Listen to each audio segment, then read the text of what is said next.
Hi guys, today I'm going to tell you about an online tool that you can use for research organization. It is called Zotero and you can find it at zotero.org and it is free for just the general package. You download the app onto your computer, but you can also use the online version if you're on a computer that you're normally not on. So this is the homepage that you get to when you first log in. If you go to My Library, it shows all of the documents that you've ever saved on Zotero. So if you're using it for different things, you've got it all right there. You also have a tool called Groups. So you can create a group. I created one called Online Learning. You can create a group library. So if you're working with a group of people on a research project, all of your research articles can go inside of this group library. So you're able to see what other people have and what other people found. So you're not having duplicates of research articles, and you're able to share things a lot easier than sending them over email every single time you find something new. So you can invite people to this. You can make folders for each one of your own people. So I can hit add folder. Maybe I'll have my own folder of all the research that I have. That'll be my folder where all the things that I find, so you can keep track of who is using which articles. So how Zotero works. When you are looking up articles, for example, I researched puppies and stress just to see if there's any connection between having puppies and stress levels. So I found an online article. If you can see up here right next to the address bar, I have this little thing. It says the word PDF on the top because this is a PDF. If I click on that, it'll bring up where in Zotero it's going to be saving. So as you can see, I have a lot of different things because I've used this in the past. But I'm going to click on my online learning folder because that's the one that I want to save it into. When I am done, I'll hit done. Another thing I can do is I can write tags. So these are things going to help you find things that are similar in your articles later on. So if multiple people in your group find a couple of articles about the same thing, if you all put tags on it describing what it's about, you're going to be able to pull them, and I will show you how that works later. So for example, maybe I'm going to tag the word puppy. Maybe I'm going to tag the word stress because this is all about puppies and stress.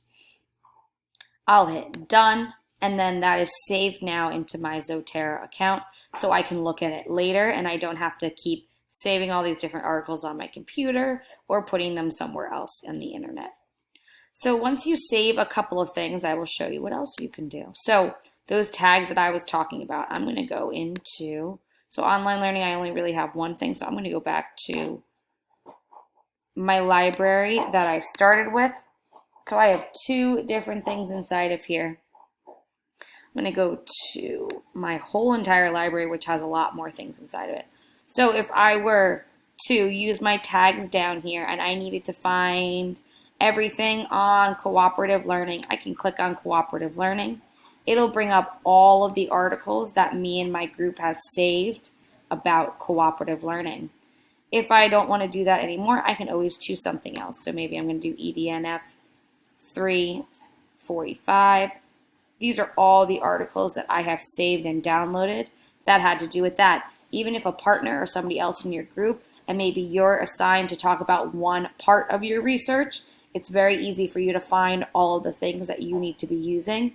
And it's also a good way of letting people know what articles are being used for what. So maybe you're not repeating using the same article.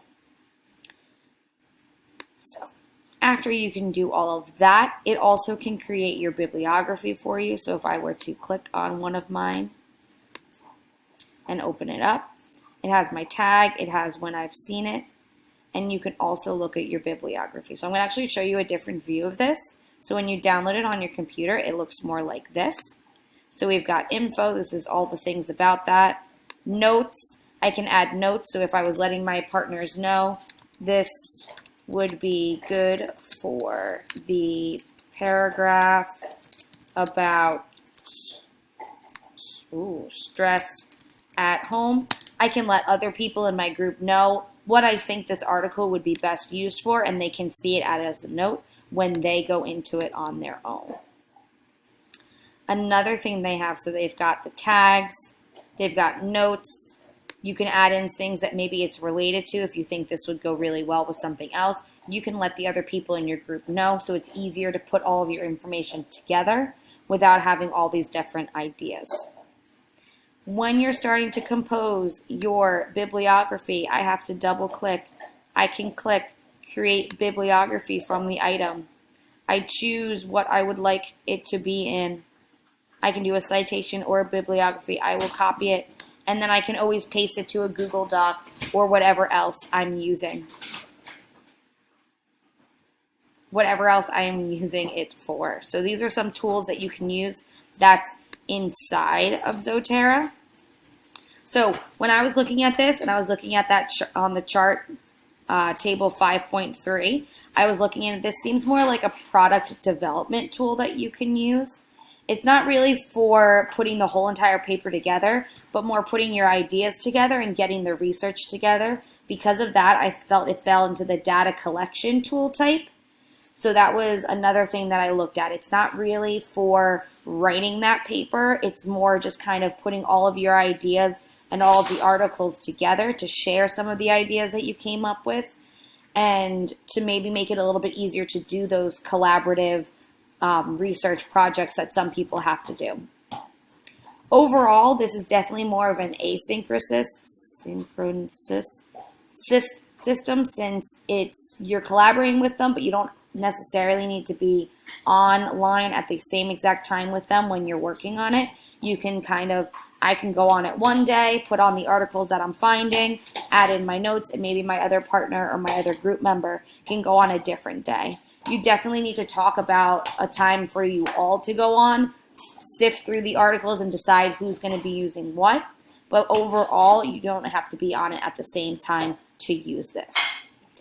In addition, I think it could replace students actually physically getting together to do research projects. Students could be working together on a research from across the country. They don't necessarily need to be in the same place at the same time anymore. This would be very helpful if you're in an online school that maybe you're in 2 different time zones and it's difficult for you to be on the computer at the same time. You would be able to share research and ideas, giving them your notes and kind of putting things together without physically being on the computer at the same time. So this is just another thing that you can be using. You could try to use it in your classroom with your students. You can use it for your own online grad classes.